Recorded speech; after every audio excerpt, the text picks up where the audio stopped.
I'd like to welcome you back to the second panel on the future of the Islamic State, probably also the past and present. The panel addresses the threats of the Islamic State and impacts on neighboring countries, particularly Lebanon, Turkey, and Saudi Arabia. Of course, we leave some, Jordan in particular, and maybe others. We have three speakers on this panel. I will start by introducing the first speaker, who is George Fakhri. George, Dr. George, not yet, but soon to be. He had done his BA and MA in University of Massachusetts in Boston, and he has worked as an advisor for the permanent Lebanese mission to the UN. During interesting time where Lebanon was a member, non-permanent, thank God, member of the Security Council during that time. Otherwise, fortunately, unfortunately, and he is been recently working on trends of radicalization and Islamization in the Middle East, and more recently, he's working on the roots, trajectories, and causes of radicalization. Islamic radicalization in Lebanon, and he will give us an idea of what's happening in this country. Thank you. Thank you, Dr. Bashar. I also want to thank CAS and AUB for putting together and hosting this important conference at such a pivotal time for an issue that, as we see from its participants, has a global reach. As Dr. Haider said, I am here to talk about why Daesh has failed to achieve in Lebanon what it was able to do in Syria and Iraq. But first, what Daesh has been so successful in doing is the ability to vilify the notion of the modern state as a form of oppressive regime against Muslims, making it to be one of the main reasons behind the weakness of Muslims at both the local level within the states they live in and at the global level per their role in the prevailing world order. Now, Al-Qaeda, for example, vilified several states, but what renders Daesh's rhetoric to be more effective and has had an unprecedented global reach is that they offered Muslims what Al-Qaeda never could: a territorially non-abiding state that would only be confined by the limitation of the power of their branch of Islam. It also offered non-militants with the opportunity to become part of an Islamic state and carry out non-military vocations whilst living according to their religious laws and beliefs. This creation of an organic entity proved effective in going beyond the traditional believers who would typically become radicalized and join to carry out military operations, but tapped into a larger pool that incorporates victims of states and regimes and offer them refuge from discrimination and oppression. I start with these points about the state and the notions around it to try and demonstrate the differences in threats that Daesh poses on different regions of the world. While the self-radicalization process is of utter importance, in this region, Daesh preys on weak states where, instead of planning deadly attacks to breed fear and chaos, strategies are made to wage military battles in efforts to conquer and seize large amounts of territories. Therefore, the need for a case-by-case approach that incorporates country-specific social, economic, cultural, ethnic, institutional, and other variables are unequivocally important to conduct unbiased research that has the ability to offer constructive and insightful information on such a pivotal subject. To answer whether or not Daesh has failed in Lebanon, I will start by identifying variables that may leave Sunni communities here vulnerable to Daesh's influence. And then, based on these variables, I will explain why Daesh has not found a foothold within the Sunni community in Lebanon. Factors that leave Sunnis in Lebanon vulnerable to Daesh's influence are twofold: independent variables that are innate to the Lebanese political system, and dependent variables that exacerbate sectarian divide in the country. So the political system in Lebanon, I will briefly go over this part because this part could have a talk of its own. A sentiment of oppression and injustice has has recently taken over the Sunni psyche in Lebanon, leaving young men and women vulnerable to becoming radicalized. These sentiments are homegrown and I argue are in direct reaction to local political developments. The changing political and security balance of power within Lebanon is tilting in favor of Lebanese Shia, who are largely influenced by Hezbollah's military might, while simultaneously the Sunni political power is scaling back. This shift in the balance of power, if it were to continue to happen, would not be the first such transition since Lebanon gained its independence. As I will get to shortly, the Ta'if Accords in 1990 introduced a series of constitutional amendments that helped bring an end to the civil war. The Accords checked the Maronites' hold over the executive power of the state. But it is important to remember that these constitutional amendments only came after a brutal and long civil war. So now the Lebanese system constitutionally allocates parliamentary seats as well as other governmental positions such as the presidency, premiership, and the Speaker of the House along sectarian basis. Such political representation takes into account the diverse structure and maintains political stability. However, this religio-political compartmentalization makes politics a more delicate procedure. Winning or losing in such a system may give a sense of defeat and oppression by one sect over the other, as well as tangible reversals of power and military, as well as political capital. Over the last decade, several political developments in Lebanon signal a shift in the balance of power to tilt in the favor that show a tilt in the favor of Shia Lebanese and has contributed to Sunni Shia sectarian tensions and discord. To mention some of these events, we have the assassination of former Prime Minister Rafiq al-Hariri, Hezbollah's seizure of parts of the predominantly Sunni West Beirut on May 7, 2008, the ousting of Prime Minister Saad Hariri's cabinet in 2011, and the assassination of the former head of the ISF, Wissam al-Hassan. Therefore, this redistribution of power and internal pressure on the system were mounting and putting more pressure on disenfranchised communities and have already led to deadly clashes. And these factors would have happened regardless of whether Lebanon was neighboring Syria or not. These were internal factors that were developing because of the political system that we have. Now I'll move on to the dependent variables that further alienate fragile members of the Lebanese Sunni communities and may push them towards the path of radicalization and eventually to join the ranks of Daesh. The first two go hand in hand. They are poverty and unemployment. While these two variables are commonly referenced, in Lebanon they have reached chronic levels. According to recent ministerial official stats, the unemployment rate in Lebanon has reached a staggering 25% and 35% among youth. The official rate for families living below the line of poverty is 25%, but these officials fear that this number doesn't reflect the dexterity of the situation. Recently, what has always been a safety net for fresh graduates to travel to the Gulf to find work has been cut back due to the ongoing recession. These realities have left many Sunni youth either unemployed or occupying jobs that earn them less than $15 a day, leaving them vulnerable to more profitable options such as drugs or joining a militant, often radical groups. Prisons in Lebanon are overcrowded and have become primary hubs for radicalization and recruitment. People with minor crimes are often paired in cells with individuals convicted with charges of terrorism and are believed to be in direct contact with Daesh in Raqqa. The tragedy is when innocent civilians are imprisoned and then get radicalized due to the frustration they have with the state.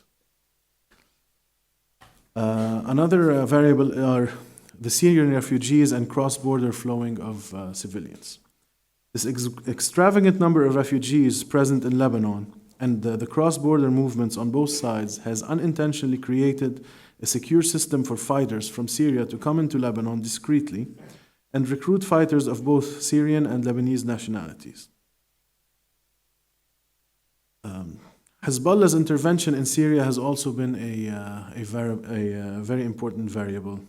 For Sunnis, Hezbollah supposedly amassed its military arsenal to fight Israel.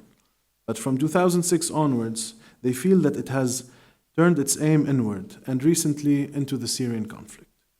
The intervention in Syria is seen to undermine the credibility of the Lebanese state, as well as entice sectarian flares as they are seen to help an Alawite regime against vulnerable Sunnis. The relationship between the Sunni community and the state, the Lebanese state, and especially with the security institutions of the state, has also been quite problematic. There is a sentiment that was gaining ground which claimed that Hezbollah has influence over some intelligence branches.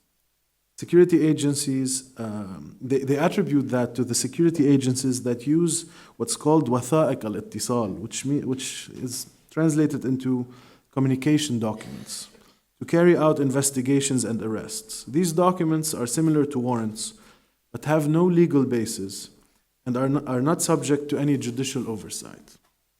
Despite the fact that the government nullified their use in 2014, security agencies have around 6,000 documents still and continue to use them.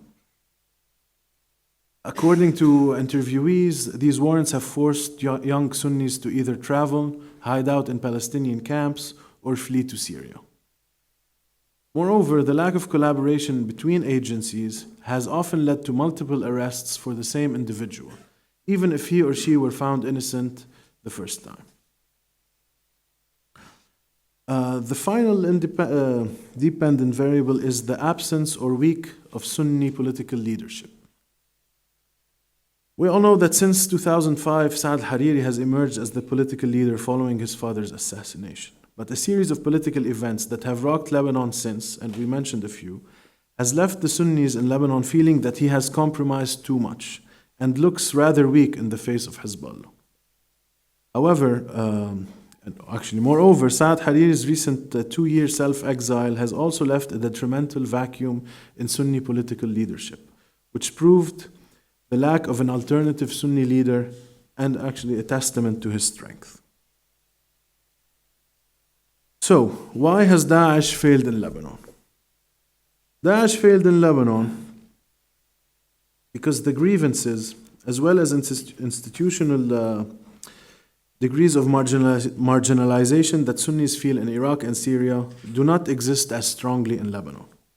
As we touched upon later, the Lebanese political system grants all factions a stake in the governing process. Moreover, these sects have mutual vetoes. Therefore, politically or through a demographic game, one faction cannot constitutionally alienate or marginalize the other. To be clear, socioeconomic grievances do exist in Lebanon, but they affect all Lebanese people at very similar levels. This system is, however, a double-edged sword, where policy is difficult to be developed and accountability is almost non-existent. Nonetheless, at times like these, it does what it was set out to do, to preserve the peace in the aftermath of a 15-year civil war. Secondly, the Ta'if Accord also plays a significant role, and it does so on 2 levels. First, it acts as a clear reminder of the conclusion of this 15-year civil war, with all the devastating memories that holds. Secondly, it served as a redistributor of the balance of power and made it more equitable between Christians and Muslims. It's important to note here that Maronites, Sunnis, nor Shias, they all have reservations with this redistribution. Thirdly, the cosmopolitan and diverse demographic composition of the Lebanese society is unique to the region. This composition takes away the ability from Daesh to vilify other sects and create a fear from the Christians and Shia, because it is very rare in this small country that the majority of Sunnis haven't been acquainted with Lebanese people from all factions. Fourthly, and this point is pertinent to the one before, the Lebanese demographic reality forces any political and sometimes religious dissent inwards rather than outwards. What I mean here is that any political or religious dissent is channeled horizontally rather than vertically. The fragmented society offers a sort of independence among sects, where it is almost impossible for Daesh to infiltrate and recruit from Shia or Christian communities. Their attempt to gain more influence or to spread their ideology is first and foremost challenged and stopped by Lebanese Sunnis themselves. This leaves moderate Sunnis in Lebanon, and by moderate I mean to incorporate Islamists from the right to others on the left, remain the first and most effective line of defense against the spread of Daesh in Lebanon. Thank you.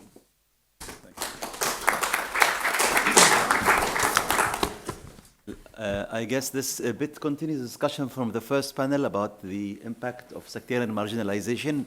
I know some of the speakers sort of resisted the claim that has to play a role in any of that. And I think if what you're saying is correct, then we might say that some kind of sectarian guarantees, even explicit ones, which we call in Lebanon the Nizam al-Ta'if, the sectarian system, has played a role in preventing the attractiveness of joining ISIS to among the Sunni population. It's still puzzling how the refugees in Lebanon were also resisting this kind of join.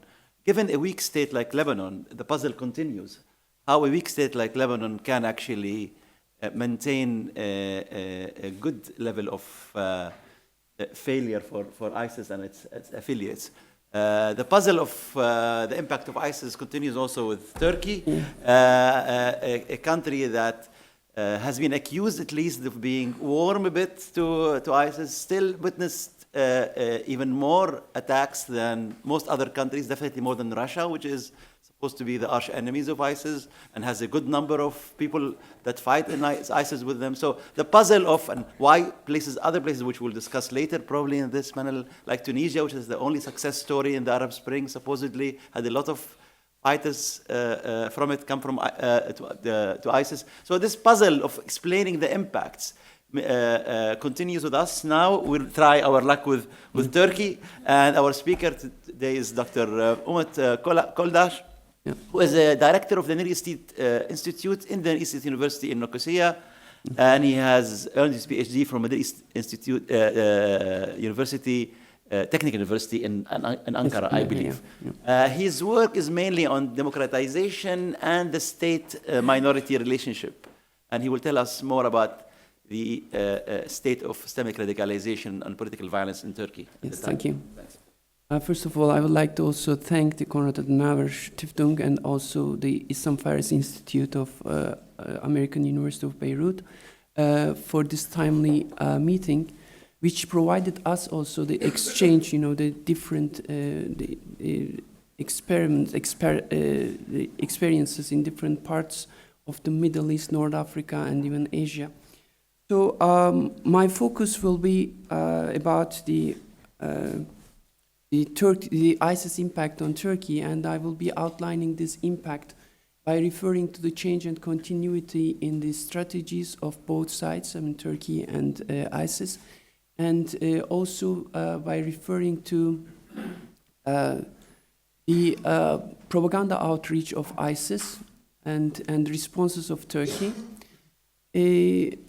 And we also have the changes and continuities in the types of the attacks, the ISIS attacks in Turkey. And these changes in the types of attacks also give us an idea about the changes in the strategies as well. And finally, I would just try to point out some prospects with regard to the relationship between Turkey and ISIS in the coming period.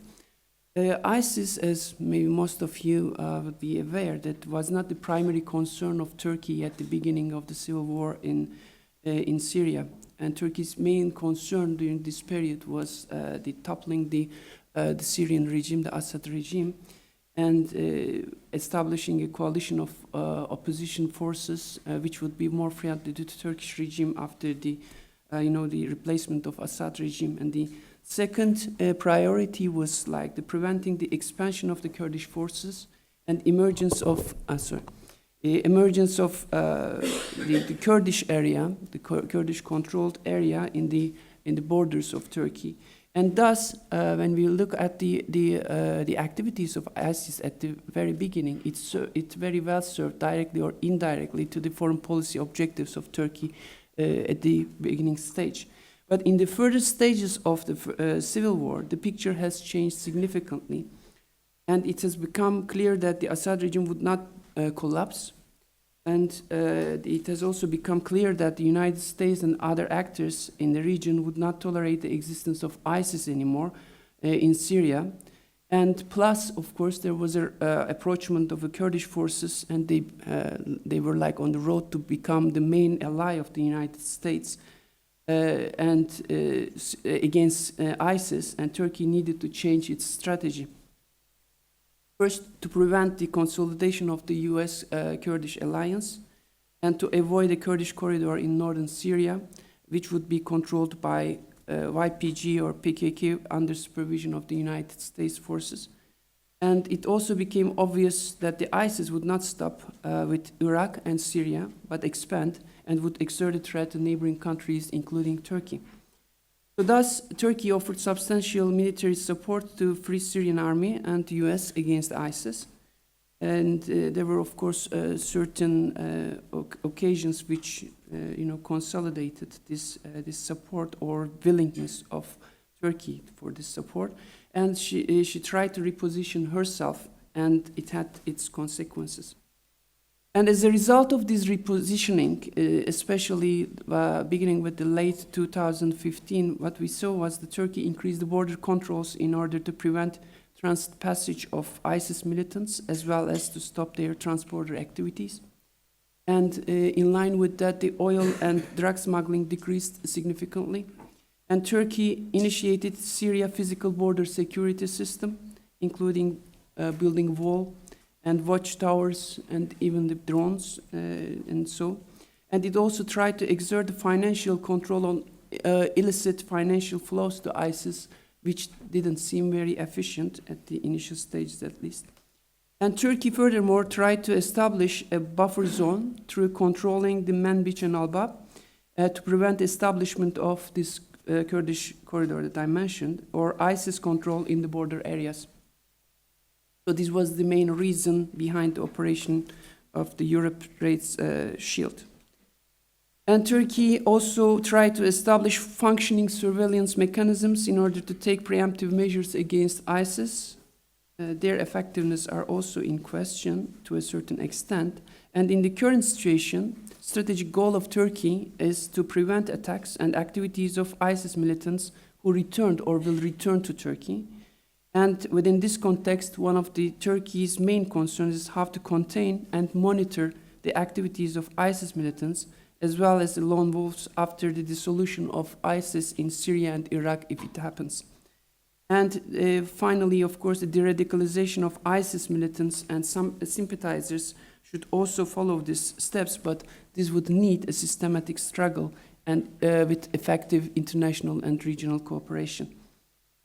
And looking at the ISIS strategy, immediate strategy of ISIS against Turkey aimed to curtail the Turkish support to anti-ISIS struggle in Syria and elsewhere. And the message delivered by the attacks in Turkey is, do not support the anti-ISIS strikes, or we can strike inside your country. And ISIS, meanwhile, continued to deliver messages to both Turkey and the Kurds that they can strike them both in and outside Syria. And ISIS also exacerbates, to a certain extent, the Turkish-Kurdish ethnic divide and tensions inside Turkey in order to further destabilize the country. And when we look at the attacks in Turkey, I think these attacks can provide us with clues on the changes in ISIS strategy over time. They signify gradual transformation from the attacks specifically targeting Kurdish groups in Turkey to full-fledged struggle against Turkey and foreign nationals and the anti-ISIS coalition in Turkey. So terrorist attacks of ISIS in Turkey have become more significant, especially after Turkey's decision to intensify its offensive against ISIS. Almost all of the attacks which took place in Turkey have been materialized by the fighters who were either sent or have links with the ISIS, and there were not many lone wolves and have radicalized in Turkey. However, in the future, it may be the case. And there have been significant changes in the profiles of the attackers and the targets and attacking strategies throughout the attacks. At the initial stages of like 2014-2015, attacks targeted the Kurds and the supporters of the Kurdish political organizations in Turkey, and the profile of attackers were Turkish citizens of Turkish and Kurdish origin who were radicalized in small cells in Turkey in which ISIS propaganda was made. Adıyaman Tea House Group was one of them, and the method was basically the suicide bombing.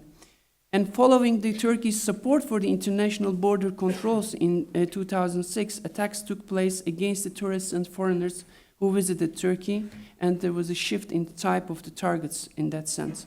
The Sultanahmet attack of January 12 and 2016, and Taksim attack of the March 19, 2016 were such types of attacks. And profile of attackers were Syrian nationals as well as foreign terrorist fighters in cooperation with the radicalized local Turkish cells in Turkey.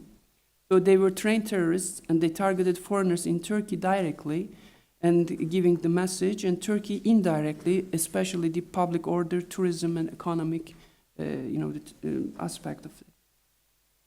And in May 2016, ISIS first time directly targeted Turkish state and the police forces, and there was a bomb attack vehicle borne improvised explosive devices in Gaziantep, May 1st, 2016. And in June, there was Istanbul Atatürk airport attack. ISIS frequently targeted Turks and the foreigners. And in August, we saw again the ISIS targeted the PYD sympathizers in Gaziantep in the continuity in its struggle with the Kurdish groups. And summer 2016, we have the news about the ISIS shelling the Turkish border towns from Syria. Looking at the conduct of the attacks, we can argue that the targets, goals, and strategies of ISIS evolved from a selective struggle in Turkey against the Kurds to targeting foreigners and tourists in Turkey, and finally the entire Turkey. So ISIS propaganda, when we look at the ISIS propaganda outreach in Turkey, there were like several groups. It's not very easy to profile these groups, but it's like the composition of disadvantaged youth in less prosperous part of Turkey. For example, Hacı Bayram, Ankara. I mean, there are like many drug addicts and the socially, marginalized groups. And also the Turks and ethnic Kurds who were attracted to the ISIS ideological appeal and unhappy with the practice of Islam in Turkey and see the ISIS as the Islamic model of governance. And propaganda tools included the social media posts, messaging and communications, Facebook, YouTube, and Turkish language jihadist news websites, and official Turkish language magazine Constantiniye, for example, from 2015 onwards. And looking at the goals of ISIS in Turkey, of course there may be different the goals, but punishing Turkey for its support to the recent ones, for its support to international coalition against ISIS, using Turkey as a part of its exit strategy from Syria in case of a total defeat or destruction, and consolidating its cells, increasing its public support, and continue to use Turkey as a source of recruitment. Coming to the countermeasures of Turkey, Turkish government was harshly criticized by international society as well with regard to its the countermeasures to the ISIS. But I will just give the examples of these countermeasures, and we will then maybe elaborate and discuss. From spring 2015 onwards, the Turkish government began to crack down on ISIS networks, arresting many of ISIS members, imprisoning them, but it also created some other problems. It also began a public propaganda against ISIS, denouncing its ideology, targeting its religious credibility. Public religious institutions and government-guided media, as well as non-governmental organizations, began to delegitimize the ISIS in the eyes of Turkish society. However, these efforts seem to be disorganized, and they need a more solid legal backing and law enforcement to crack down ISIS networks, as well as preventing the emergence of the new networks. And the government imprisonment of the ISIS militants and some sympathizers created another problem, which actually brought about the necessity of the in-prison surveillance in order to prevent in-prison organization and doctrinization of the sympathizers and also the militants. And looking at the prospects, depending on success and the failure of the Turkish preemptive security policies, ISIS is to be expected to carry on sporadic attacks in Turkey even after the core organization is defeated. The defeat of the core organization will add actually to difficulty of surveillance of the ISIS cells and lone wolves in Turkey. And main challenges of the Turkey at the moment are the difficulties deriving from the restructuring of institutions, especially after following the attempted coup in the 15th of July. So Turkey is passing through a reinstitutionalization at all the institutions, actually, including the security, economic, and political structure. And additionally, the distrust between Turkey and international actors like United States and the European Union. And it's increasing distrust between these actors, which makes international cooperation more difficult. And there may be two different trajectories in the future of the ISIS, of course not limited this two, but ISIS may intensify its activities as it loses its operational capability in Syria due to increasing international and regional pressures. Or it may concentrate its efforts to survive in Iraq and Syria. It may turn to less operationally demanding terrorist attacks, and this could decrease the number of activities of ISIS in Turkey, but continuing its activities. And ISIS-linked groups seem to continue their presence in Turkish sphere and their networks in order to prevent the future destructive activities of ISIS. A functional, multitask, monitoring and surveillance system of control should be established by the Turkish state in coordination with the international society and with the participation of the regional powers. But security in military terms will not be enough, of course, especially in this stage of the de-radicalization in the coming stage. Thank you.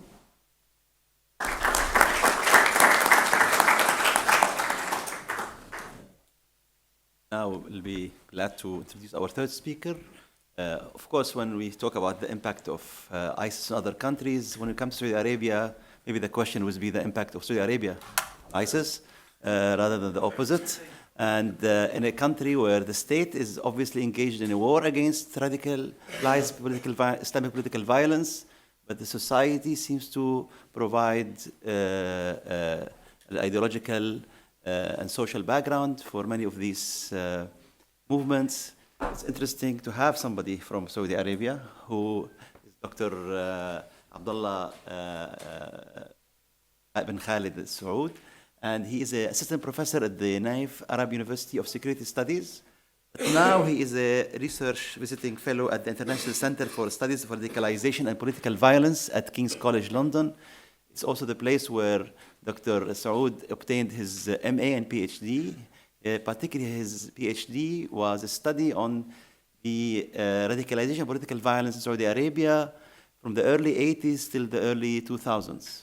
And he will be painting the picture, the scene about radicalization and political violence, its prospects, roots, trajectories in Saudi Arabia. Thank you very much.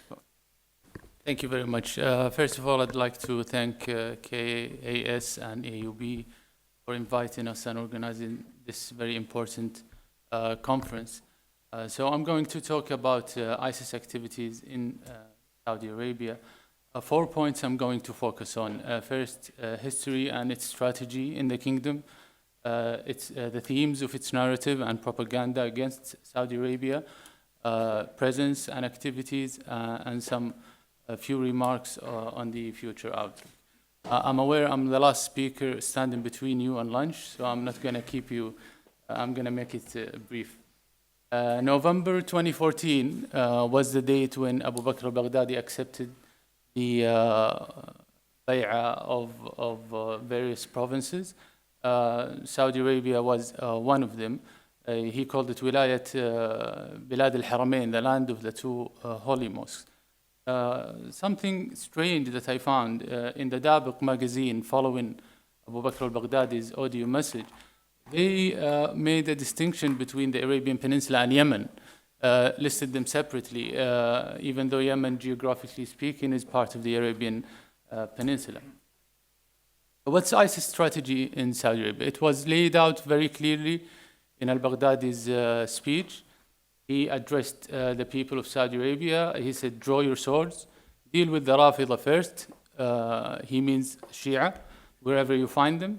Then Al-Salul and their soldiers. He means the Saudi government and any symbol of the state.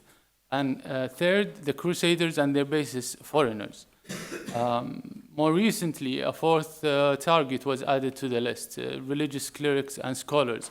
And we have seen a very ferocious campaign last month in February waged entitled Kill the Imams of Kufr against the religious scholars, and we'll talk about that in more details in due course. So what are the primary goals behind this strategy? First of all, they hope to further spread sectarianism and chaos. These are environments in which groups like ISIS really thrive. Also, they hope to drive a wedge between the Shia population of Saudi Arabia and their government, hoping to drive them more into militancy and maybe in the arms of Iran. And to some extent, they have succeeded. We have seen in the recent months some pockets of Shia within Al-Qatif. They have resorted to violent acts and terrorism as well. Their goal is to delegitimize Saudi rulers and Saudi scholars. And they hope to do this by attacking Shia mosques and Shia communities. And when the government, of course, acts in protection of these communities, they then accuse it of abandoning its religious principles and protecting the Shia polytheists, because they frame the Shia as polytheists as well. Also, they hope to destabilize the kingdom. So Saudi Arabia has been really the focus of ISIS attacks. Also Al-Qaeda before that. It has been one of the most important countries to attack for these terrorist organizations. If we consider al-Baghdadi's speech, 2014, he said, "Sons of the two holy mosques, the serpent's head and the stronghold of the disease are beside you," talking about Saudi Arabia. Al-Adnani, a year later, he talked to the people of Saudi Arabia, saying, "The disease emanates from beside you." So in December 2015, following the announcement of the Saudi government of the Islamic military coalition to fight terrorism, ISIS really lashed again at Saudi Arabia. They released 23 videos from 14 of their provinces, all dedicated to Saudi Arabia, aimed to discredit the country and its religious scholars. These are only 3 of them. So what is the main reason behind this focus on Saudi Arabia? First of all, it's as mentioned before, the symbolic importance of it being the land of the two holy mosques. Also, Saudi Arabia is the main reference point of the majority of Sunni Muslims around the world. So if they discredit Saudi Arabia, it would be easier for them to influence other Muslims. Also, it is a rich country. It's rich in oil, it's rich in minerals. It's a huge potential source for fundraising and money. But most importantly, Saudi Arabia bases its legitimacy on Islam. Its constitution is the Quran and Sunnah. However, it lives peacefully with the world. Its religious establishment exposes the deviances of Al-Qaeda and ISIS on a daily basis. So for ISIS, it's really a zero-sum game. If they accept the fact that Saudi Arabia is a country that applies Sharia, then there is no basis for their claim of a monopoly over the understanding of Islam. So moving on to the main themes of their propaganda and narrative and propaganda against the country. The first, and this is peculiar to the Kingdom of Saudi Arabia, expel the mushrikeen from the Arabian Peninsula. This is a prophetic saying, and they have a very radical and narrow understanding of this hadith that ignores the history of Islam and ignores context as well, similar to their understanding of all other concepts. They ignore the fact that the Prophet, peace be upon him, he died with his shield mortgaged with a Jew. At the time of the first Khalifa, Abu Bakr as-Siddiq, when he died, Christians were living in Najran in the south of Saudi Arabia, and Jews were living just 150 kilometers away from Al-Medina. However, they use such sayings and statements from past religious scholars to emphasize a point and a message they already have in mind. So they use this to accuse the Saudi government of turning the peninsula from a base for Islamic conquest to a base for crusade campaign. And they also accuse it of violating, in doing so, the principle of al-wala wal-bara. I don't want to go into theological debate here because it's going to take time. Maybe we can elaborate more on this issue in the Q&A. Of course, they include in their definition of al-mushrikeen in this hadith, the whole of Shia. They accuse them to be polytheists. The second theme is not ruling according to God's revelation, man-made laws. Now, these are screenshots from one of their videos, and they include all regulations that really deal with daily life, such as labor law, citizenship law, to argue that these are in violation of Sharia. Also, any sign of respect for international law constitutes kufr. Joining the United Nations, WTO, this is the basis for takfir for them. And if we go to the roots of this idea and concept, it is with the so-called al-Hakimiyya, Tawheed al-Hakimiyya, and it started in the modern era with Sayyid Qutb. He was influenced in turn by the sub-Indian continent jurist Abu La'la al-Mawdudi. Then came Faraj, he linked it to takfir, and then Abu Muhammad al-Maqdisi, who in 1989, his publication, the obvious proofs of the infidelity of the Saudi state, in my opinion, he was the first to really Saudize the takfiri ideology, and we can develop on this maybe later. The third theme is setting the Asra free, the captives. Following the ACAP campaign 2003 and until 2005, Saudi Arabia really succeeded in driving the threat of Al-Qaeda outside its borders. They found safe haven in the failed state nearby in Yemen. However, in the process, many of its leaders, operatives, and most importantly, religious scholars have been imprisoned and are until now behind bars. Those two pictured here are the most important ones, and they are celebrated in ISIS circles until now. They have two Telegram channels dedicated to them where they reproduce their fatwas and their opinions. The one on the left is Nasr al-Fahad, and the one on the right is Ali al-Khadir. Rumors circulated that Nasr al-Fahad pledged allegiance to Abu Bakr al-Baghdadi from his prison cell in Riyadh. Al-Qaeda contested the authenticity of the letter. That only proves the importance of those two. So it's always a consistent theme that we will free our captives in the infidels' prisons.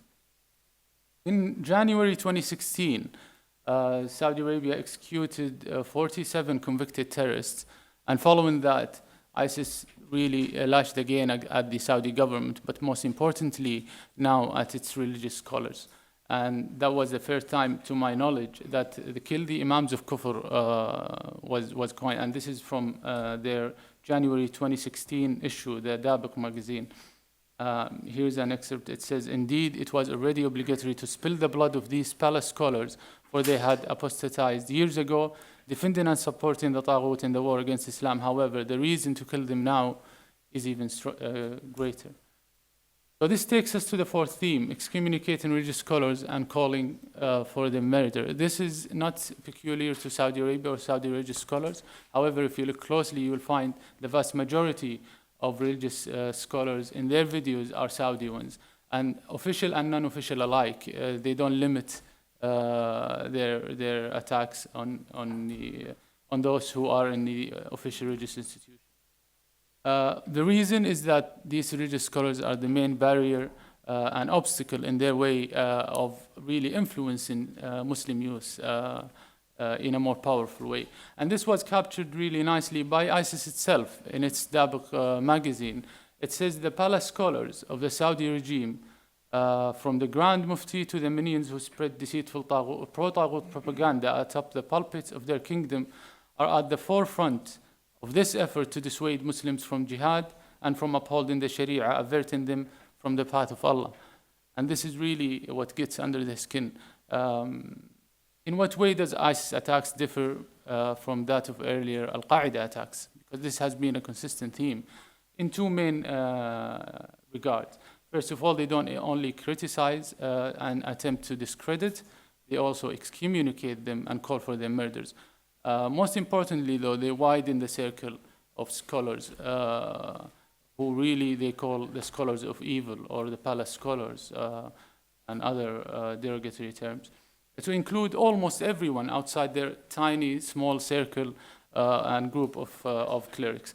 Those of you familiar with this guy here in the middle, this is Abu Muhammad al-Maqdisi, the one I referred to earlier. He was the first one to really attack Saudi religious establishment in 1989 and really discredit two main figures, Sheikh bin Baz and Sheikh bin Uthaymeen, at a time when they were really highly respected, very respected around the Muslim world. And now he himself has been called a kafir by ISIS and target for murder. So I guess what goes around comes around.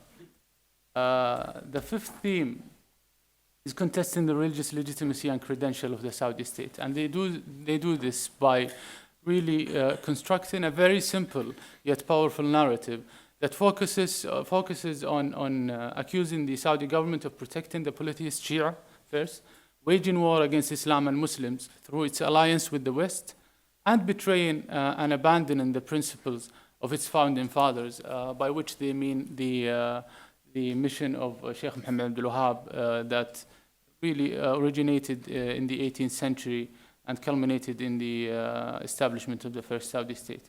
I had a video here, a clip from one of their videos that really encapsulate this, but unfortunately it doesn't work. Also, I don't want to go into details, theological debate here.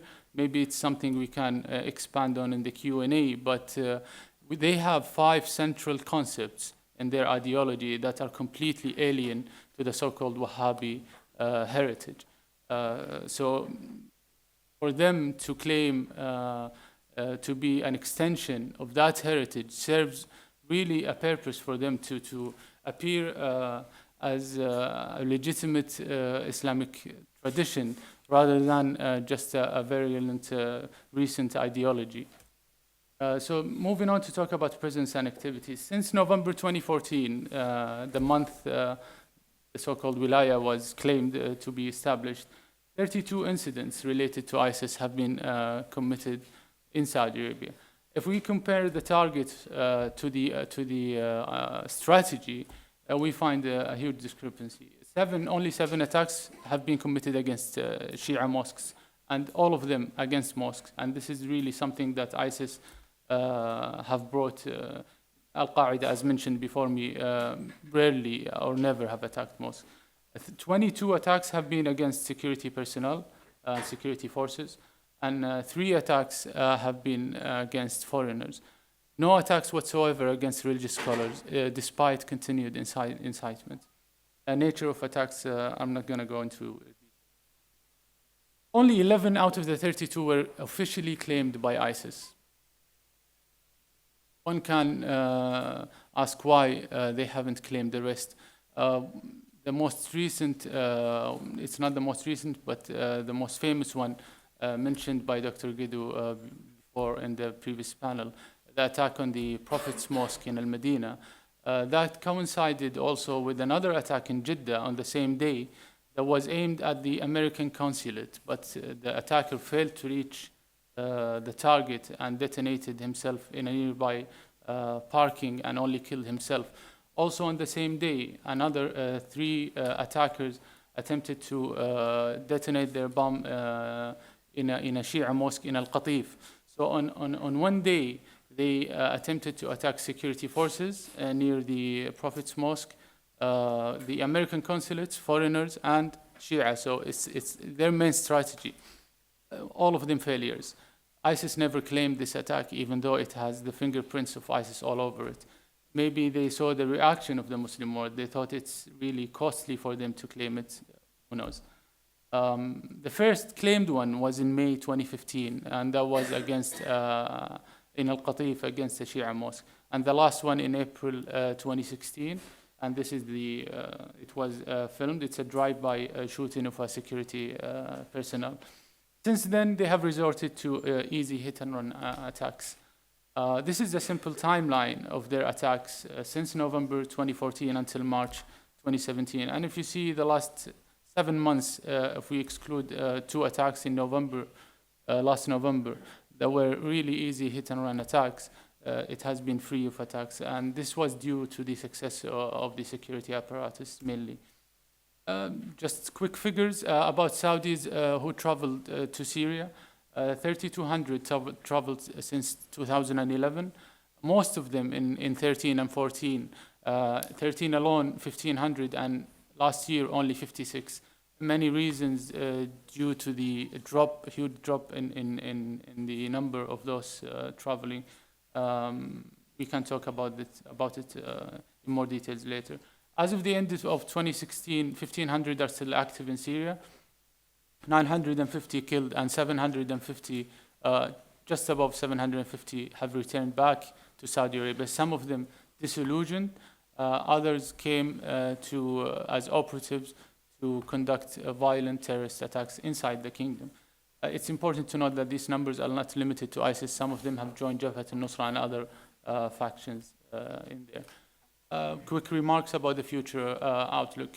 As a result, as I said, of the successes of the security apparatus in preemptive operations, the threat is not as great as it used to be. In 2016 alone, 7 safe houses manufacturing explosives have been raided, and lots of attacks have been foiled and sleeper cells dismantled. In 17, only no terrorist attacks whatsoever, 4 preemptive security operations, 26 individuals captured or killed. The threat, however, remains very real. As a result of tightening the noose on their cells, I suspect future attacks will be more scattered, random, and probably brutal. I'll leave you with these caricatures. Even though the one in the middle isn't a caricature, I found it to be really funny because it only took a camera and a flag in the middle of nowhere. However, it really captures the reality of their provinces in Saudi Arabia. They can only be found on paper. However, they remain and exist as a terrorist threat only. Thank you very much.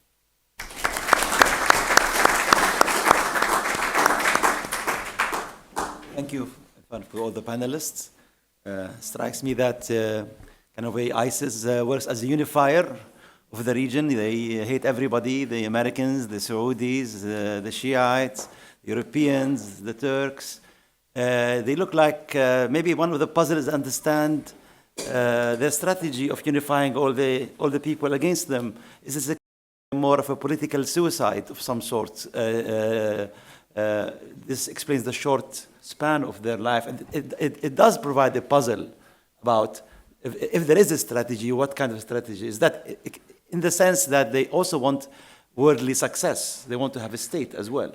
And nobody wants to have a state will unify all the enemies in this way. The regime, the rebels, you name it, the Russians, all, they're part of that. I think that needs to be addressed at some point, if that makes sense. But anyway, now we leave the floor open for your questions.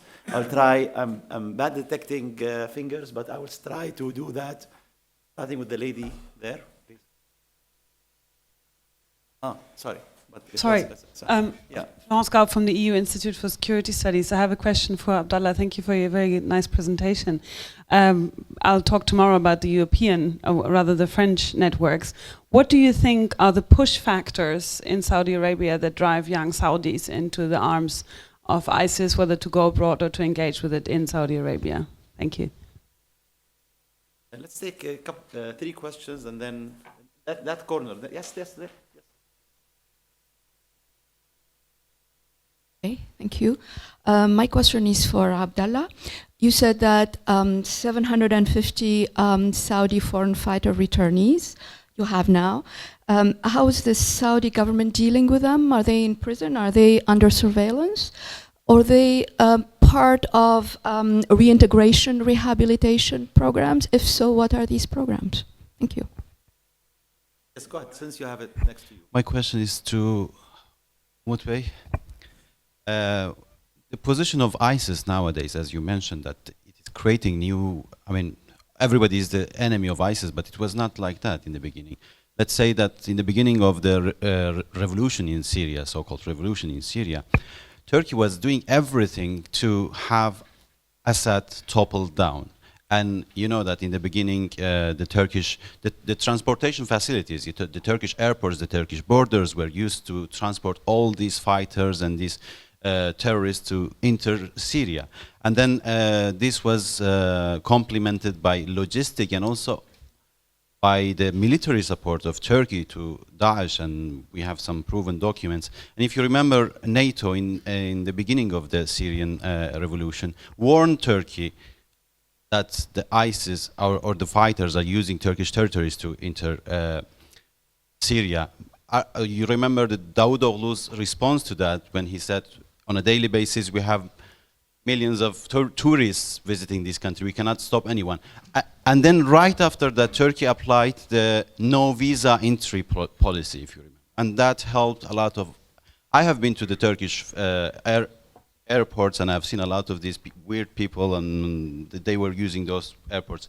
Besides, all the hospitals, especially on the bordering areas, were used by this. I mean, they were treating ISIS fighters in the Turkish hospital.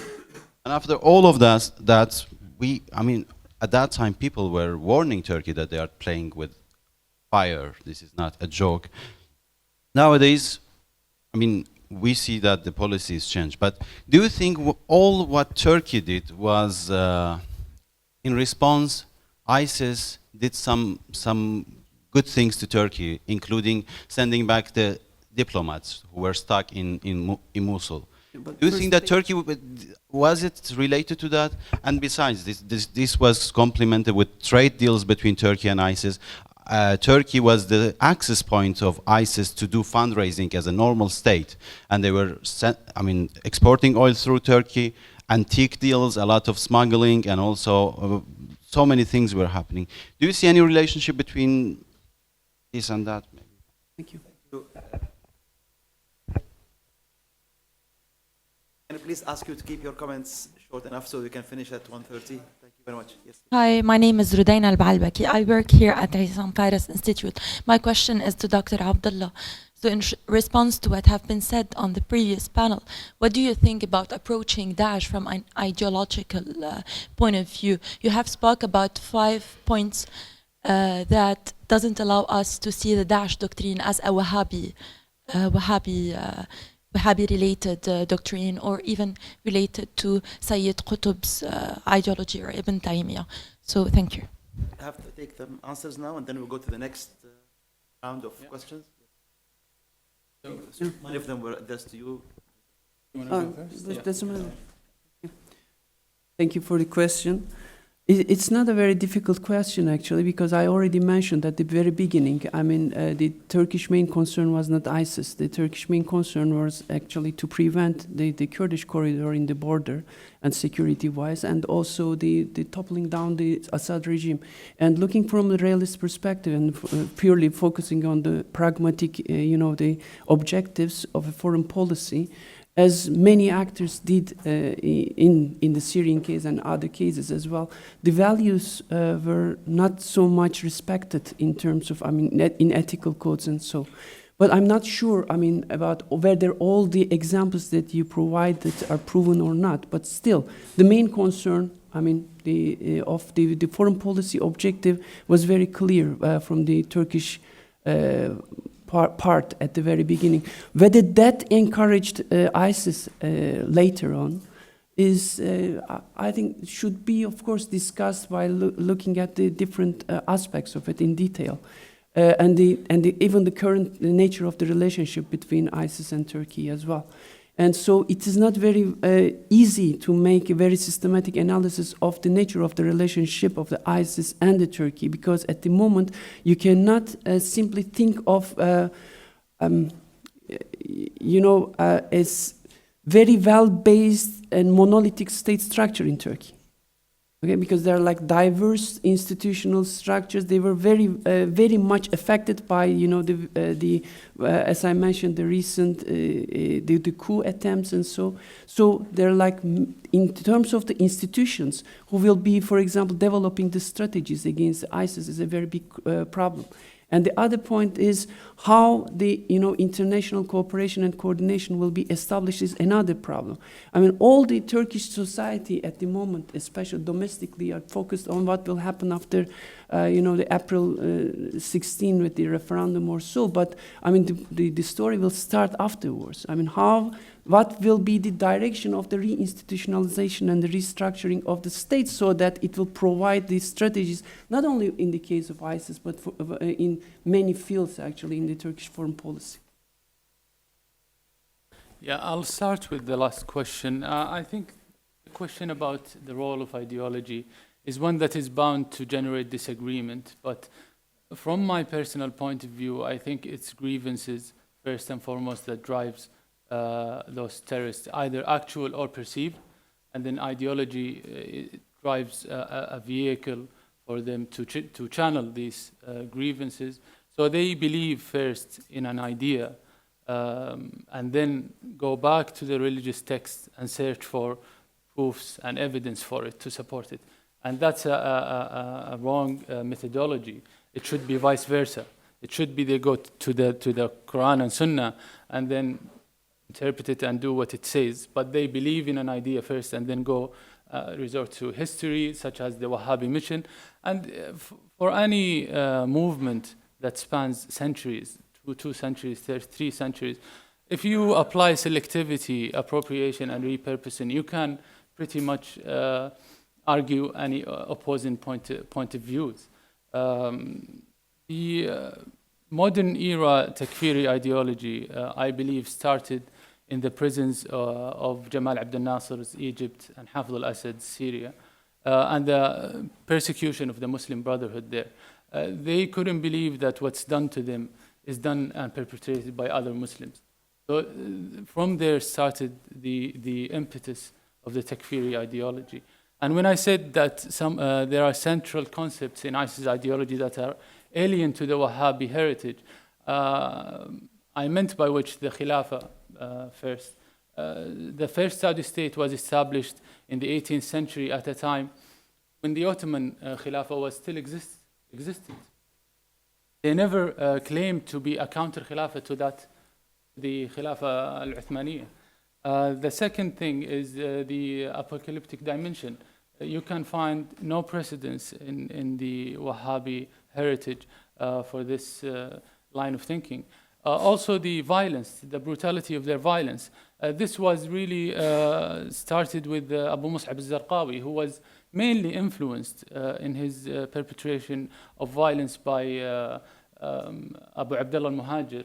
He was an Egyptian ideologue who wrote a very important book that's central to ISIS ideology as well. It's called Fiqh al-Dima, or the jurisprudence of blood. But most importantly, these are 3 central concepts, but most importantly is the idea of al-Hakimiyya, or ruling according to God's revelation. This started with the theorization of Sayyid Qutb. Muhammad Abd al-Salam Faraj came after him in 1980, published the Jihad, the absent obligation. And then came Abu Muhammad al-Maqdisi, and he tried to really formulate these concepts in a Wahhabi language. He tapped into the history of the Wahhabi mission, not to search for the truth, but really to argue for this point. And yes, there were very radical statements articulated by some of the scholars of the Wahhabi mission, but these were at a time and contexts completely different than ours. The last main central point is rebellion against the ruler. Wahhabism, as applied in Saudi religious courts, places premium on stability and law and order, and views any kind of rebellion against the ruler as social strife and discord. And this is really a central theme for Al-Qaeda and ISIS and other organizations. The second question regarding the returnees. In 2014, Saudi Arabia passed a law that outlaws traveling to any conflict zone. So to my knowledge, anyone who comes back will be imprisoned. He will have to serve a time in prison if he is caught. But some of them, they get smuggled back into the country. So, no, but if the authorities knows about them, they will catch them. And there, they will undergo a rehabilitation process. In Saudi Arabia, there is a pioneering, the Mohammed bin Naif Counseling and Care Program that really applies different strategies to try to de-radicalize them and rehabilitate them back into society. Regarding the push factors, I believe the main reason is the instability engulfing the region. I know that in 2013, the initial push from Saudi Arabia came right after Hezbollah announced publicly that it joined the fight and with the forces of Bashar al-Assad. So that really, there is a heightened sectarianism in the region, and Saudi Arabia is not immune to that. So I believe trying to re-establish the political order in these zones will be key to stemming the outflow and the push factor mainly.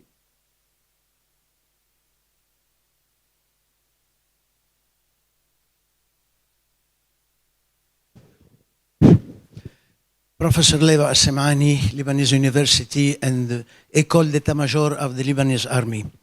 First of all, thank you for the 3 lectures. They were very interesting and very useful to us. To Mr. Dr. George Fakhri, I would like to add, you are quite right that the failure of the Daesh in Lebanon, the first reason is that the Lebanese citizen is different from the others.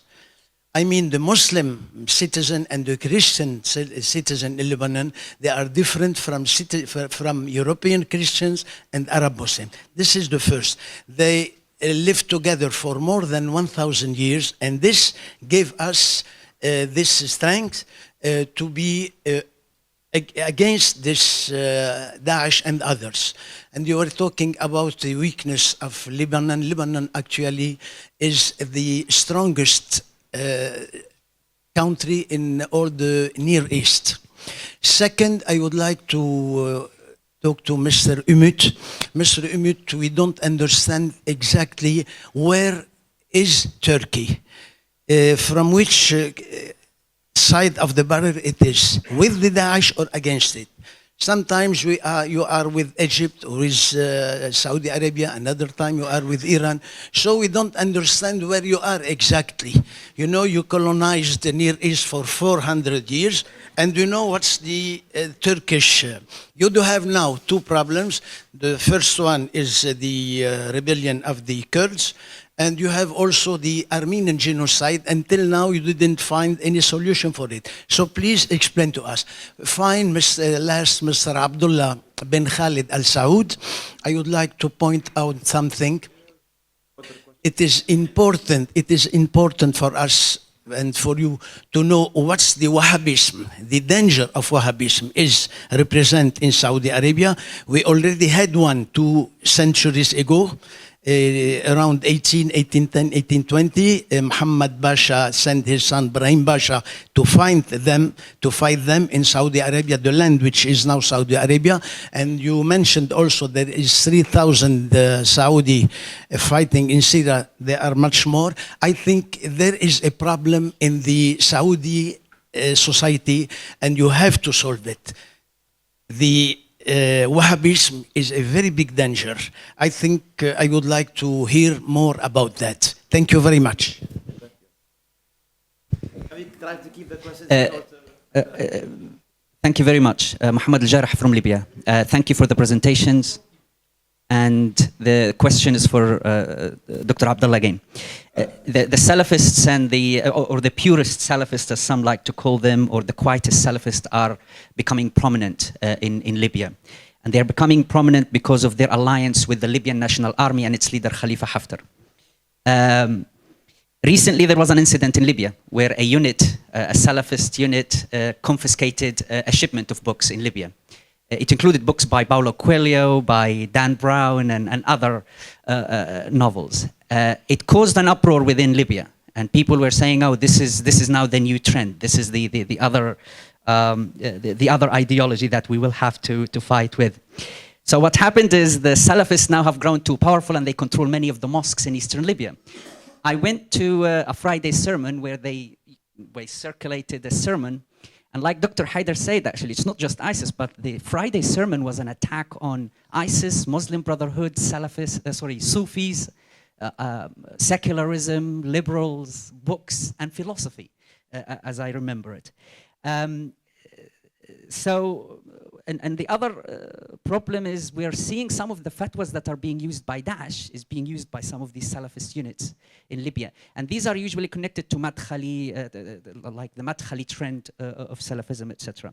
My question finally is, are the authorities in Saudi Arabia, or are there any discussions about this ideology that's actually being exported out of Saudi Arabia by clerks and fatwas that are coming from sheikhs in Saudi Arabia to Libya, and they are bringing in a new ideology that is open to abuse and open to becoming the new trend of extremism in a country like Libya? Thank you. We'll take 2 questions and then move to the other side.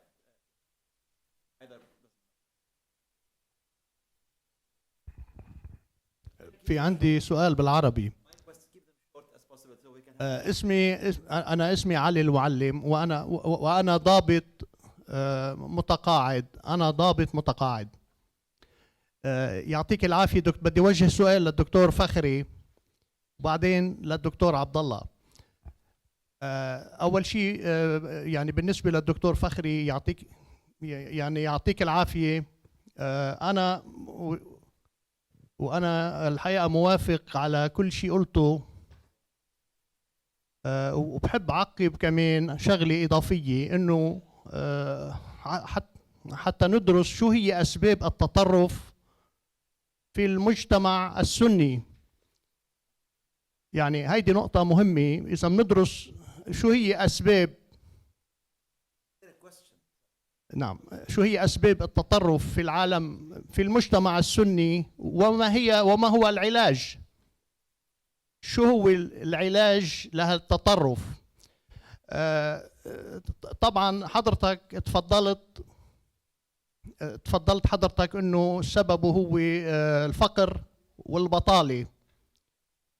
انا بدي اعقب واضيف على الكلام انه بسبب الفقر والبطالة الشباب السني يلي هو متدين صار عنده احباط في الحياة الدنيا، وهو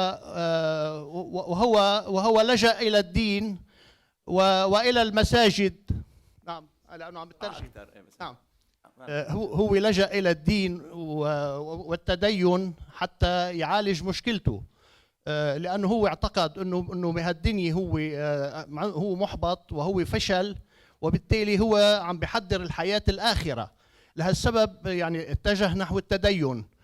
وبهالمساجد حضرتك قلت بالسجون، لأنه طبعا هو متعاطف مع الشعب السوري اللي أكثريته سنية، وبهالتعاطف صار هو معرض للضغط من قبل الأجهزة اللي هي يمكن بتعارض هالتوجه هذا، انه ممنوع التعاطف مع الشعب السوري.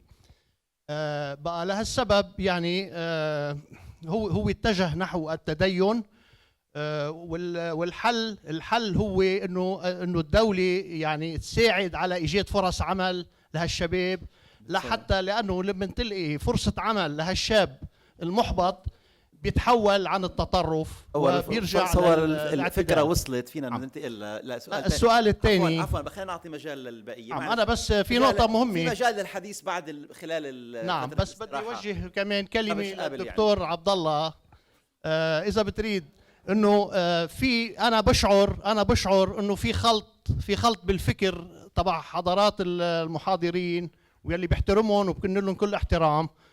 في خلط ما بين يعني عم يعتبروا الفكر السلفي هو فكر جهادي متطرف. في فرق كبير، وفي في فرق بين السلفية يلي هي توجه ديني وتشدد في تطبيق الدين على المسلمين حتى ما يخرجوا عن الدين، والجهادية يلي هي تتعاطى السياسة وتتبنى أفكار غير مطابقة للإسلام، يلي بتعتبر إنه الجهاد هو الوسيلة الوحيدة لأنه بيكون مسلم ولفرض الخلافة الإسلامية. Thank you very much. I would like to give some chance for those who did not ask yet in the first panel. So please, the lady there first, yes. And then maybe you can start since you have the microphone. I'll move to the. I will take all the questions now and then go for the answers altogether. Thank you very much. I'm a student, and since this panel was on neighboring countries, none of you mentioned Jordan. I'm interested in Jordan. If you have, I was wondering if you have any insights on Daesh in Jordan. Thank you. Please. Nice to keep them short like that. Rana Harbi, journalist. My question is for Abdullah. I'm gonna quote you. You said that ISIS' interest in Saudi Arabia is because Saudi Arabia exposes ISIS's deviance and is at peace with the world. And the second thing is why Saudi Arabia and no, not why. Their mission in Saudi Arabia includes having a sectarian division between Shias and Sunnis. Don't you think that I didn't ask? Don't you think that the sectarian division already exists? And I know we don't have time, and I can quote like tons of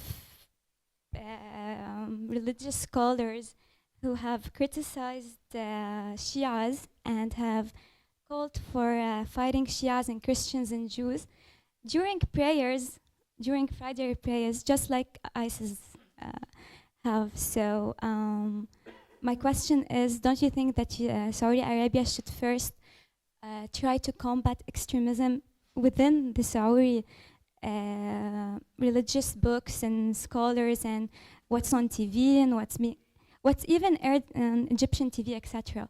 Thank you. Rayan, please. Yes. Then. Thank you. Sorry, Abdullah, I have another question for you, and it's very basic.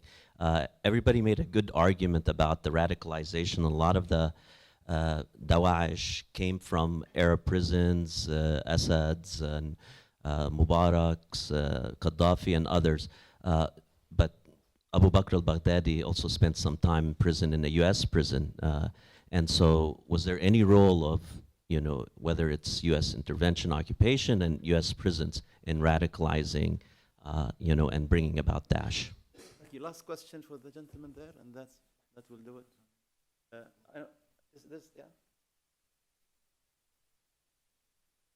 Yeah, thanks. Adam Nilsson from the Office of the UN Special Coordinator. It's for Mr. Fakhri. Given the diminishing of Daesh and eventual diminishing of Daesh in Syria, you talked a lot about Lebanon withstanding Daesh influence and radicalization. But do you think there will be an insurge of radicalization as Daesh loses territory in Syria? And do you think that political and demographic constellation of Lebanon is enough to hinder this? Thank you. Thank you very much. Now we have each one of you has 1 minute to answer all these questions. Yes. With you, Okay, I will try to join the three questions. Sorry, I will try to join 3 questions in 1 minute. I think the solutions to prevent further people from becoming more vulnerable or susceptible to Daesh's influence has to do with the Lebanese state and its politicians. They need to recognize they have very limited influence on the ongoing regional developments, but they still have full authority over their own national policies. And they need to take realistic steps that would benefit their citizens of all sects. in an effort to limit perceived oppression and injustice, and subsequently restore the faith of all of its factions for the state. First of all, I didn't mention this before because I was trying to be brief. Despite altercations or a misconceived perception or perceived conception between Sunnis and the Lebanese army and military institutions in Lebanon, they have still done an incredible job of foiling several attempts, and they continue to bring in, to go on very dangerous missions and bring and foil attacks and bring terrorists for investigations, and bringing a lot of important information to build on how to combat terrorism in Lebanon and elsewhere. So we should keep that in mind. But I think what's important, and it goes to the third question, is that the army needs to have a more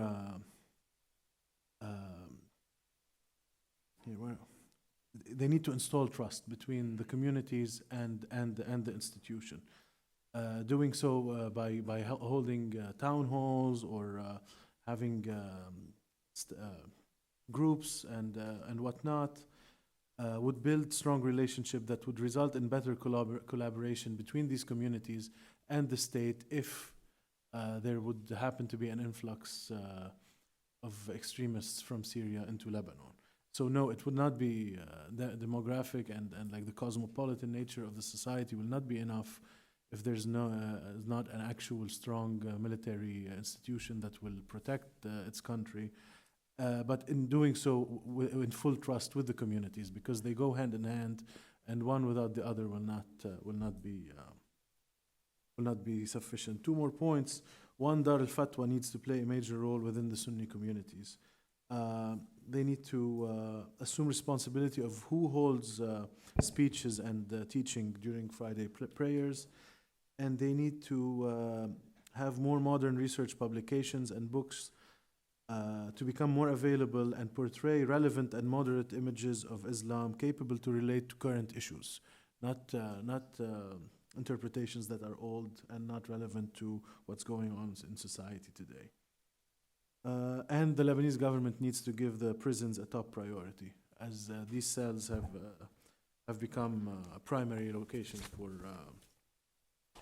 recruitment. I'll end at that. Thank you very much.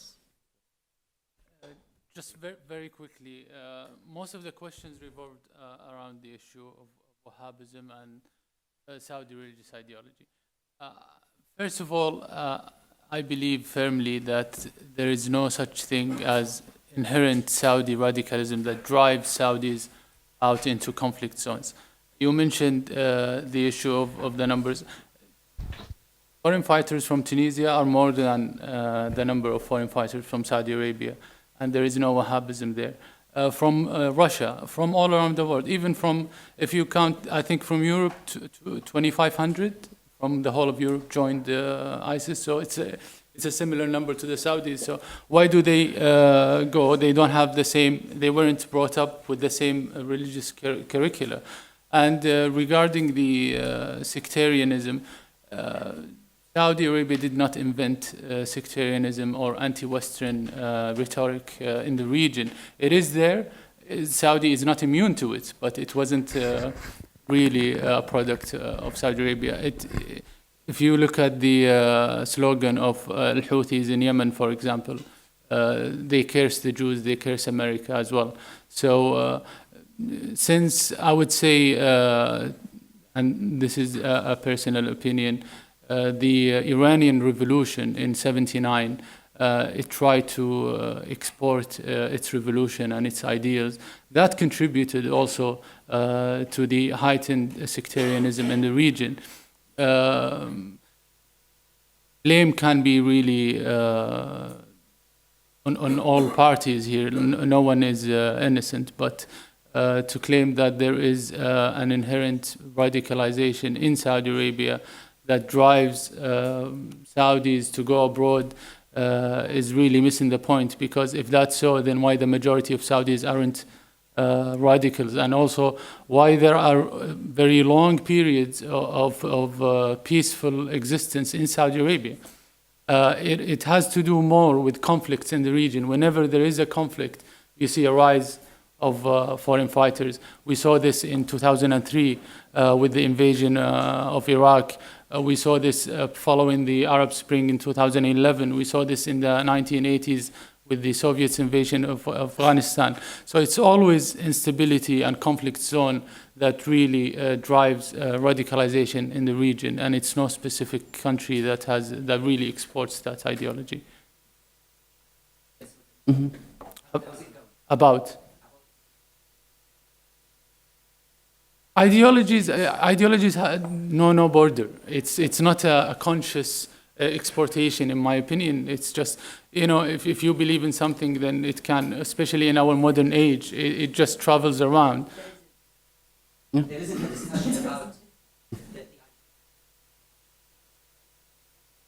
What kind of ideology? Because Salafism, as you said, there is. For example, the dominating.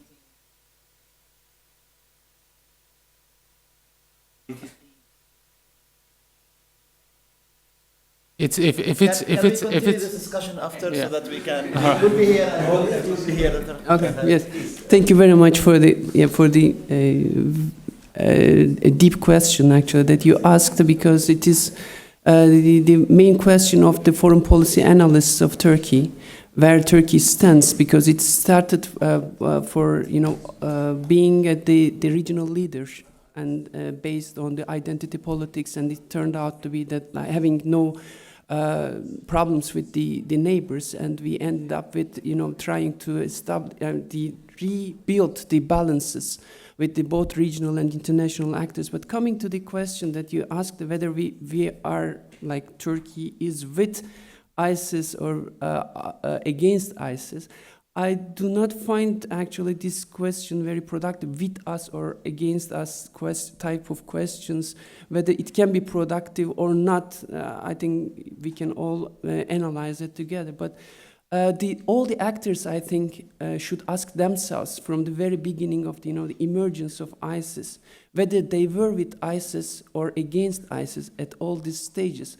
If the discourses of anti-ISIS, the anti-ISIS discourses would fit with the practices of the anti-ISIS practices, then I do not think that we would be so much discussing, how to eliminate ISIS and create, the post-ISIS de-radicalized Middle East and so. So I think all the actors should make a kind of self-criticism with regard to their policies at different stages of the emergence and rise of ISIS. Thank you. Thank you very much. Thank you all for your patience.